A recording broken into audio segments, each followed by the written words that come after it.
इस देश की संसद में 1952 में ये बात आई कि गोरक्षा का कानून बनना चाहिए। गांधी जी की आत्मा को श्रद्धांजलि यही होगी। तो गांधी जी के सबसे परम प्रिय शिष्य पंडित जवाहरलाल नेहरू संसद में खड़े हुए।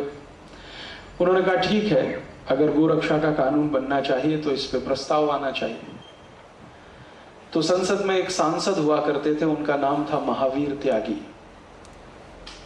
वो आर्य समाजी थे और हर बार सोनीपत से चुनाव लड़के जीते वो भारत की संसद में। सबसे पहला चुनाव 1952 में हुआ और बहुत भयंकर वोटों से जीत के आए थे। वो कांग्रेस में शामिल नहीं हुए, किसी भी पक्ष में शामिल नहीं हुए, वो निर्दलीय चुनाव लड़ते थे। तो महावीर त्यागी ने कहा ठीक है, मैं मेरे नाम से प्रस्ताव लाने की तैयारी करता हूं। उन्होंने प्रस्ताव लाया, उस पर बहस हुई। बहस के बाद यह तय किया गया कि वोट किया जाए इस पर। तो जब वोट करने का दिन आया तो नेहरू जी ने एक बयान दिया जो लोकसभा के रिकॉर्ड पर है। आप चाहें तो रिकॉर्ड में पढ़ सकते हैं। नेहरू जी ने कहा कि अगर आज ये प्रस्ताव पारित हुआ तो मैं शाम को इस्तीफा दे दूंगा। अगर ये प्रस्ताव पारित हुआ तो मैं शाम को इस्तीफा दे दूंगा। मतलब गोरक्षा अगर हो गई इस देश में तो मैं प्रधानमंत्री नहीं रहूंगा। परिणाम क्या हुआ? परिणाम यह हुआ कि जो कांग्रेसी नेता गोरक्षा के समर्थन में संसद में भाषण करे और गोरक्षा के समर्थन में वोट डालने को तैयार हुए, नेहरू जी का यह वाक्य सुनते ही सब पलट गए। क्योंकि उस जमाने में क्या होता था, नेहरू जी अगर छोड़ दें पद तो फिर क्या होगा? सरदार पटेल की तब तक स्वर्गवास हो चुका था 1950 में। तो नेहरू जी अकेले नेता रह गए थे कांग्रेस में। कांग्रेसियों को ऐसा लगता था Nehru is India, India is Nehru. Bharat है तो नेहरू है, नेहरू है तो भारत है। और ये नारे बहुत बार लगाए गए इस देश में। कई बार यह भी कहा गया India is Indira, Indira is India. शायद इनकी स्वभाव ऐसी है कांग्रेसियों की। तो इन्होंने कहा कि नेहरू जी ने इस्तीफा दिया तो हम तो फिर गए। तो इतना हंगामा किया संसद में कि वोट ही नहीं हुआ और अगले दिन महावीर त्यागी को मजबूर कर दिया और वो प्रस्ताव वापस लेना पड़ा। महावीर त्यागी ने प्रस्ताव वापस लेते समय भाषण किया और वो बहुत ही जोरदार भाषण है, वो भी लोकसभा के रिकॉर्ड्स में है। उसमें उन्होंने कहा कि मिस्टर नेहरू, पंडित नेहरू, मैं आपको याद दिलाता हूं कि आप महात्मा गांधी के परम प्रिय शिष्य हैं। गांधी जी ने वायदा किया था कि आजादी मिलने के बाद पहली सरकार बनेगी तो सबसे पहला कानून गोरक्षा का बनेगा। अब आप ही उससे हट रहे हैं तो हम कैसे माने कि आप गांधी जी के शिष्य हैं? इससे भी आगे कहा कि नेहरू जी, मैं आपको आपके पुराने भाषणों की याद दिलाता हूं जो आपने अलग अलग समय पर अलग अलग जगह दिए हैं और हर जगह आपने एक ही बात कही है कि मुझे किसी कत्ल खाने के सामने से गुजरना पड़े तो घिन आती है और अंदर से आत्मा द्रोह करती है। ये कत्ल खाने तत्काल बंद हो, ये आपने कितनी बार कहा है। लेकिन जब समय आया कानून बनाने का और गो हत्या रोकने का तो आप पीछे हट रहे हैं। नेहरू जी ने उनके इन सब बातों का कोई उत्तर नहीं दिया। उसके बाद क्या हुआ? बात आई गई हो गई, प्रस्ताव पारित नहीं हुआ। थोड़े दिन के बाद सन 1956 में नेहरू जी ने एक चिट्ठी लिखी सभी मुख्यमंत्री और ये भी रिकॉर्ड में है। अब नेहरू जी का कौन सा स्वरूप सही था और कौन सा गलत, ये अभी फैसला करने का समय मैं मानता हूं कि आ गया है। जब वो गांधी जी के साथ मंच पे खड़े होकर भाषण करते हैं तो कहते हैं मैं कत्ल खाने के सामने से गुजरता हूं तो आत्मा चीत्कार करती है और मैं चाहता हूं कि सारे कत्ल खाने बंद हो। और जब वो प्रधानमंत्री बनते हैं तो मुख्यमंत्रियों को चिट्ठी लिख रहे हैं कि गाय का कत्ल बंद मत करो क्योंकि इससे विदेशी मुद्रा मिलती है। उस पत्र का सबसे अंतिम वाक्य बहुत खतरनाक है। उसमें नेहरू जी लिख रहे हैं कि मान लो हमने गाय की हत्या बंद करा दी और गोरक्षा होने लगी तो सारी दुनिया हम पर हंसेगी कि हम भारत को 18वीं शताब्दी में लेके जा रहे हैं।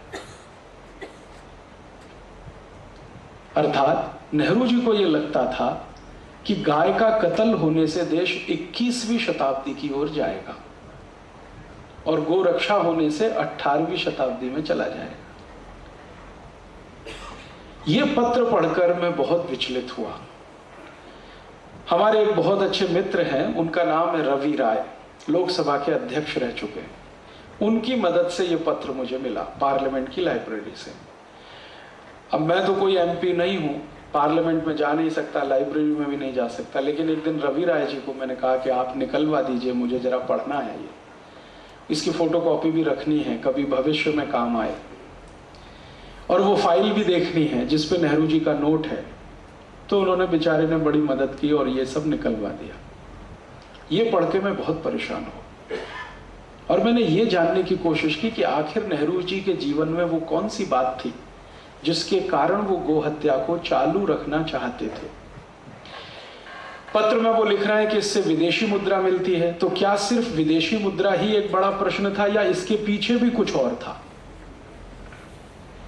मेरा एक व्यक्तिगत मानना है, वो गलत भी हो सकता है, कि व्यक्ति अपने सार्वजनिक जीवन में जो कुछ भी करता है उसकी जड़ उसके निजी जीवन में जरूर होती है।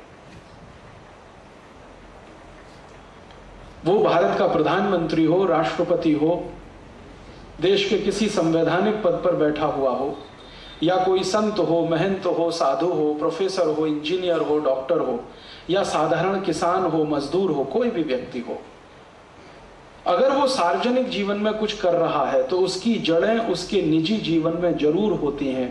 पब्लिक लाइफ में व्यक्ति जिस तरह से व्यवहार करता है उसका रिफ्लेक्शन उसके प्राइवेट लाइफ से निकलता है। माने नेहरू जी की प्राइवेट लाइफ में क्या था जो गाय की हत्या के लिए वो इतने परेशान, और इसके लिए मैंने बहुत प्रयास किया। उनके निजी जीवन के बारे में, प्राइवेट लाइफ के बारे में बहुत दस्तावेज मैंने इकट्ठे किए, कम से कम 500 से ज्यादा अभी मेरे पास है। तो पता चला कि नेहरू जी स्वयं गाय का मांस खाते थे। इसके पहले मुझे इतना तो मालूम था कि नेहरू जी शराब पीते हैं, और यह भी मालूम था कि चेन स्मोकर हैं, दिन में 60 से 70 सिगरेट पीते हैं। और भी बहुत कुछ मालूम था उनके चरित्र के बारे में, लेकिन यह पहली बार पता चला कि वो गाय का मांस भी खाते हैं। और उनके गाय के मांस के भोजन को बनाकर तैयार करके लंच के रूप में भिजवाने का काम दिल्ली का वो होटल करता रहा जहां अभी थोड़े दिन पहले जॉर्ज बुश रुका। और नेहरू जी का एक लंच का खर्चा उस जमाने में 13,000 रुपए होता था, जिस पर भारत के एक समाजवादी नेता ने बड़ी कड़क टिप्पणी की थी, राम मनोहर लोहिया। उन्होंने संसद में एक दिन बहुत जोरदार भाषण दिया था कि नेहरू, तुम्हारा एक समय का भोजन का खर्च 13,000 रुपए है और भारत के 14 करोड़ लोगों को 2 समय खाने को रोटी नहीं, तुमको शर्म नहीं आती? उस जमाने में संसद में लोहिया जी एक व्यक्ति थे जो नेहरू जी को इस तरह से बोल पाते थे। बाकी तो सब नेहरू के आगे पीछे दुम हिला के घूमते रहते थे। तो जब ये दस्तावेज मिल गए तो मैं समझ गया कि नेहरू जी के मन में गाय के प्रति जो प्रेम था वो दिखावे का था, गांधी जी को प्रभावित करने के लिए था और भारत का प्रधानमंत्री बनने के लिए था। एक बार प्रधानमंत्री बन गए, अब तो कोई कष्ट नहीं है, कोई रोकने वाला नहीं, कोई टोकने वाला नहीं, और सरदार पटेल की मृत्यु के बाद तो कोई नहीं उनके सामने चुनौती देने वाला। तो उनका असली रूप पूरे देश के सामने आया। और ये जितनी बातें मैंने आपसे कही हैं ये सब भारत की लोकसभा के रिकॉर्ड्स पर मौजूद हैं। कभी इतिहास लिखा जाए तो ये सब उसमें आ जाए। तो हम समझ सकते हैं कि नेहरू जी से कोई अपेक्षा नहीं कि वो गाय की रक्षा करने के लिए कुछ करें। फिर मैंने सोचा नेहरू जी के बाद वालों को क्या हुआ, उनका तो समझ में आ गया, चलो ठीक है। बाद में इतने प्रधानमंत्री आए, उनका क्या हुआ? उन्होंने क्यों नहीं कानून बनाया गोरक्षा का? क्योंकि गोरक्षा का कानून बनाने की बात 1947 से चल रही है, जिस दिन आजादी मिली उस दिन से चल रही है, और अब सन 2006 आ चुका है, लगभग 60 वर्ष पूरे होने जा रहे हैं। तो बाद के प्रधानमंत्रियों ने क्या किया? तो वो रिकॉर्ड्स देखना शुरू किया तो पता चला कि एक बार श्री लाल बहादुर शास्त्री ने और एक बार श्री मोरारजी देसाई ने पूरी ईमानदारी से कोशिश की थी, लेकिन उसमें कामयाब नहीं हो पाई। मोरारजी भाई ने जब ये कानून बनाने का तय किया तब तक देर हो गया और उनकी सरकार गिर गई। या मैं सोचूं दूसरे तरीके से कि उनकी सरकार गिरा दी गई है, क्योंकि उनकी सरकार को गिराने के पीछे जो तर्क था वो हमारे गले आज तक नहीं उतरता। गंभीर कारण कुछ और था, और उसमें से एक गंभीर कारण है जो बिल्कुल स्पष्ट दिखता है। मोरारजी देसाई की सरकार ने एक बहुत क्रांतिकारी काम किया था। अमेरिका की सबसे ताकतवर कंपनी कोका कोला को हिंदुस्तान से भगा दिया था, और वो भी इतने अपमानजनक तरीके से भगाया था कोका कोला को, नोटिस दे दिया कोका कोला को। मोरारजी देसाई के मंत्रिमंडल में उद्योग मंत्री हुआ करते थे जॉर्ज फर्नांडिस, उन्होंने नोटिस दे दिया कि देखो 3 दिन में भारत छोड़ दो, नहीं तो आपकी सारी संपत्ति को हम राष्ट्रीय संपत्ति घोषित कर देंगे। और ये सिर्फ कोका कोला के लिए ही नहीं था। हॉलैंड की एक बहुत बड़ी कंपनी इस देश में है जिसका नाम है यूनिलीवर, जिसने नाम बदल के अभी धंधा शुरू किया है हिंदुस्तान लीवर। इसको भी नोटिस था कि आप अगर अपनी शेयर इक्विटी कम नहीं करते तो आपका भी धंधा बंद कराएंगे। और अंत में वो नोटिस सभी विदेशी कंपनियों को था जिनको ये कहा गया था कि आप भारत में अपनी पूंजी को कम कर दीजिए, नहीं तो आप सबको हम भारत से भगाएंगे। ये एक बड़ा कारण था मोरारजी भाई की सरकार गिराने में। और दूसरा कारण था, मोरारजी भाई ने एक घोषणा की थी कि जैसे गुजरात को शराब मुक्त बना दिया वैसे पूरे देश को बना देंगे। और आप जानते हैं कि गुजरात आज तक शराब मुक्त प्रदेश है। यह अलग बात है कि चोरी छुपे वहां मिल जाती है, लेकिन कानूनन रूप से गुजरात में न शराब बिक सकती है, न कोई पी सकता है, न कोई बना सकता है। ये मोरारजी देसाई का चमत्कार है, आज तक है। तो मोरारजी भाई ने कहा कि जैसा गुजरात में किया वो देश में कर देंगे, तो शराब वाले सब बौखलाए हुए थे उनसे। और मोरारजी भाई ने एक तीसरा काम और किया था कि उन्होंने कहा कि बहुत जल्दी मैं गांधी जी का सपना पूरा करूंगा, गो हत्या पर बंदी लगेगी और सारे देश में लगेगी, और जो गौ हत्या करेंगे उनको सजा कम से कम फांसी की होगी। तो इस पर ये कसाई लोग सब बिदक गए।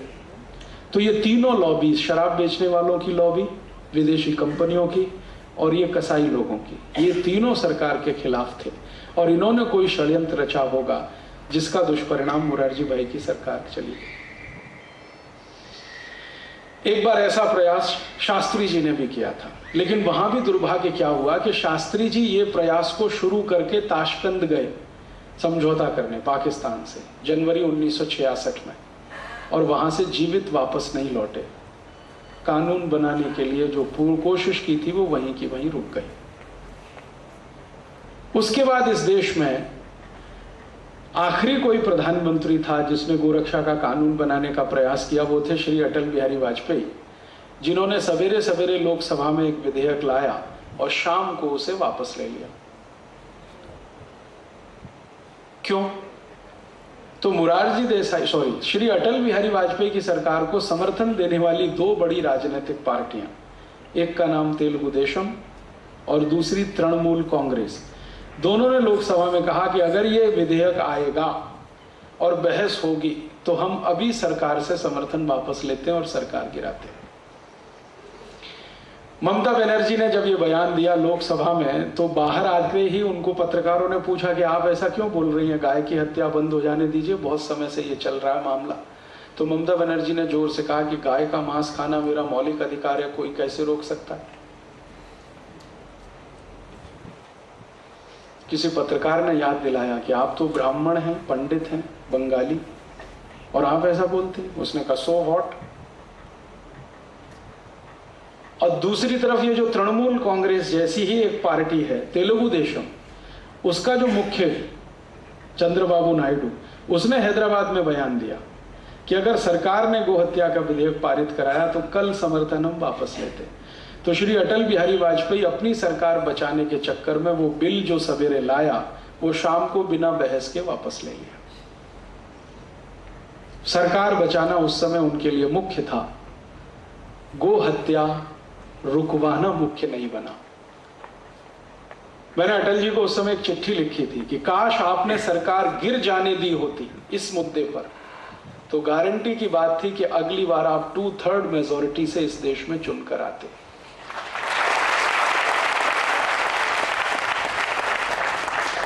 क्योंकि गो हत्या का विषय भारत के 80 करोड़ लोगों का, 85 करोड़ लोगों का हृदय का मामला है, हृदय से जुड़ा हुआ विषय। लेकिन वो इतनी दूरदर्शिता नहीं दिखा पाए और वो सरकार भी गई और गो हत्या तो खैर आज तक हो ही रही है।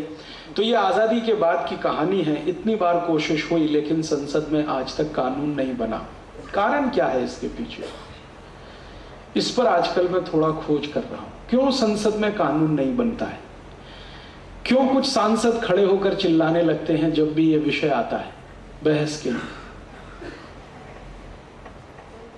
हमारे भारत में राजनीतिक दलों में ऐसे कई नेता हैं, ये बात कहने के लिए आप मुझे माफ करेंगे, हमारे राजनीतिक दलों में ऐसे कई नेता हैं जो गाय का मांस बेचकर अपना धंधा चला रहे हैं। कई नेता हैं ऐसे। और इस हिंदुस्तान में 3600 जो कत्ल खाने चल रहे हैं रजिस्टर्ड, उनमें से 50 से 60% कत्ल खाने राजनीतिक नेताओं के हैं जिनकी पूंजी से यह काम चल रहा है।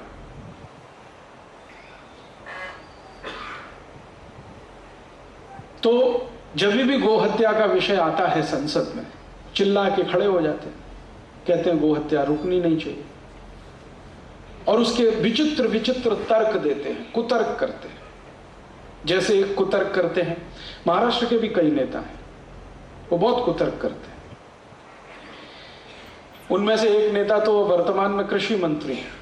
उन्होंने एक बार कुतर्क किया कि गाय की हत्या अगर हमने रोक दी तो गाय की संख्या इतनी बढ़ जाएगी, उनको रखेंगे कहां? ये बयान श्री शरद पवार ने दिया और मुंबई में दिया, प्रेस कॉन्फ्रेंस में दिया। सौभाग्य की बात थी कि वो दिन मैं मुंबई में था जिस दिन उनका ये प्रेस कॉन्फ्रेंस में स्टेटमेंट आया। अगले दिन वो बयान की कॉपी लेके मैं चला गया मिलने उनसे। मैंने कहा कि आपने ये कहा है कि अगर गाय को हमने बचा लिया तो इनकी संख्या इतनी बढ़ जाएगी, इनको रखेंगे कहां? आप क्यों परेशान हैं? आपके घर में रखने नहीं आ रहे हैं हम, इतना तो पक्का है। और अगर आपकी बुद्धि इतना ही काम करती है कि गाय को बचाने से उसकी संख्या बढ़ जाएगी, तो यही तर्क मनुष्यों पे भी लागू हो जाता है, सीधे सीधे से लागू होता है कि मनुष्यों को क्यों बचाया जाए, इनकी संख्या बढ़ जाएगी। तो इसका माने मनुष्यों की संख्या कम करने के लिए कत्ल करवाइए इनका। तो उन्होंने दूसरी बात कही, चारा कहां से लाएंगे? चारा कहां से लाएंगे? तो मैंने कहा भगवान ने इस देश में व्यवस्था ऐसी की है, आप क्यों परेशान हैं उसके लिए? भगवान की व्यवस्था में आप क्यों दखलंदाजी कर रहे हैं?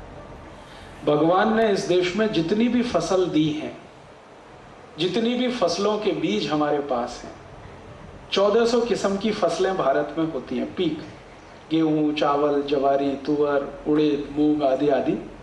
हर एक फसल के 3 हिस्से हैं, हर एक पीक के 3 हिस्से हैं, हर एक पौधे के 3 हिस्से हैं। ऊपर का एक हिस्सा है वो मनुष्यों के लिए है, पक्षियों के लिए है। बीच का हिस्सा है वो सब पशुओं के लिए है, और अंत का जो जड़ वाला हिस्सा है वो धरती माता के लिए है। प्रकृति की बनाई हुई व्यवस्था है, इसमें आप क्यों परेशान है कि चारा कहां से आएगा? हिंदुस्तान में 77 कोटि किसान खेती करते हैं और 77 कोटि किसान में लगभग 7 कोटि किसान जवारी पैदा करते हैं। जवारी का बहुत थोड़ा सा हिस्सा मनुष्य के काम आता है। जवारी का पूरा पेड़ अगर आप गिने तो उसका मुश्किल से 10% हिस्सा जो ऊपर का होता है वो मनुष्य के काम का है, बाकी का 70 से 75% हिस्सा वो गाय के काम का है, भैंस के काम का है, पशु के काम का है। तो चारे की कमी कहां से आई? गेहूं की फसल देख लो, गेहूं की फसल का मुश्किल से 10% हिस्सा मनुष्य के काम का है, बाकी 70-80% गाय के भैंस के काम का है। तो चारे की समस्या कहां से आई? गेहूं पैदा हो रहा है, ज्वारी पैदा हो रही, चावल की फसल का बहुत छोटा सा हिस्सा मनुष्य के काम का है, बाकी जानवरों के काम का है। तो चारे की कहां कमी है इस देश में? आप क्यों परेशान हैं? फिर उनका तीसरा कुतर्क, गाय बूढ़ी हो जाती है तो क्यों पालना? तो मैंने कहा आई भी बूढ़ी हो जाती है, उसको क्यों पालना? कहते आई अलग है, गाय अलग है। मैंने कहा मेरे लिए तो आई और गाय दोनों एक ही जैसी, क्योंकि बचपन से मैंने यही सुना है, गाय हमारी माता है, देश धर्म का नाता है। तो मेरे लिए तो आई और गाय दोनों शरीक ही है। तो गाय बूढ़ी हो गई इसलिए कत्ल होनी चाहिए, तो आई भी बूढ़ी हो गई इसलिए कत्ल होनी चाहिए। फिर आखिरी कुतर्क कि दूध नहीं देती है, फोगट में क्यों खिलाने का उसको? तो मैंने कहा दूध तो आई भी नहीं देती है थोड़े दिन के बाद। हमारी आई हमको जास्ती से जास्ती 1 साल दूध पिलाती है, और ये गौ माता तो जीवन पर्यंत दूध पिलाती है। इसका स्थान तो आई से भी ऊंचा है। तो उसके बाद उन्होंने कहा आपसे बात करना बेकार है। मैंने कहा मुझे भी आपसे बात करना बेकार लगता है। जो आदमी को इतना नहीं समझता कि गाय को भारत में घास चारे की कमी नहीं है, और गाय बूढ़ी हो गई तो बेच देनी चाहिए, कत्ल हो जाना चाहिए, ये तो बहुत खतरनाक मानसिकता है। इससे अच्छे तो अंग्रेज थे, क्योंकि वो खुलकर कहते थे कि हम तो गाय काटते हैं हमारे भोजन के लिए। ये तो काले अंग्रेज उनसे ज्यादा खतरनाक है, जो भारत और भारतीयता का लबादा ओढ़े हुए हैं और दिमाग में पूरी अंग्रेजियत भरी हुई है। और मैं आपको एक और बात कहना चाहता हूं कि ये जो कुतर्क हैं, ये सिर्फ शरद पवार का मैंने नाम इसलिए ले लिया कि वो प्रतीक व्यक्ति है, वरना ये कुतर्क हिंदुस्तान के बहुत सारे पढ़े लिखे लोगों के कुतर्क बन चुके। और खासकर ऐसे पढ़े लिखे लोग जिनको थोड़ी अंग्रेजियत की शिक्षा मिली है, कॉन्वेंट में पढ़े हैं, इंजीनियर डॉक्टर बने हैं, उनके भी ये कुतर्क बन चुके हैं। शरद पवार तो प्रतीक मात्र है, वहां कोई और भी हो सकता है जो इसी तरह की बात करे। ये कुतर्क आए कहां से, किसने डाले हैं हमारे देश के पढ़े लिखे लोगों के दिमाग में? कौन जिम्मेदार है इनके लिए? ये भी मैं समझने की कोशिश कर रहा हूं। तो पता चला कि ये कुतर्क भारत से नहीं, पश्चिम से आ रहे हैं, वेस्ट से आ रहे हैं। उनके फ्रेज हैं, उनके ईडियम्स हैं जिनको हम इस्तेमाल कर रहे हैं। और इन्हीं कुतर्कों के आधार पर भारत में सरकार चलाने वाले लोग और सरकार चलाने के लिए मदद करने वाले अधिकारी दोनों मिलकर गाय की हत्या करवाने में लगे हुए हैं।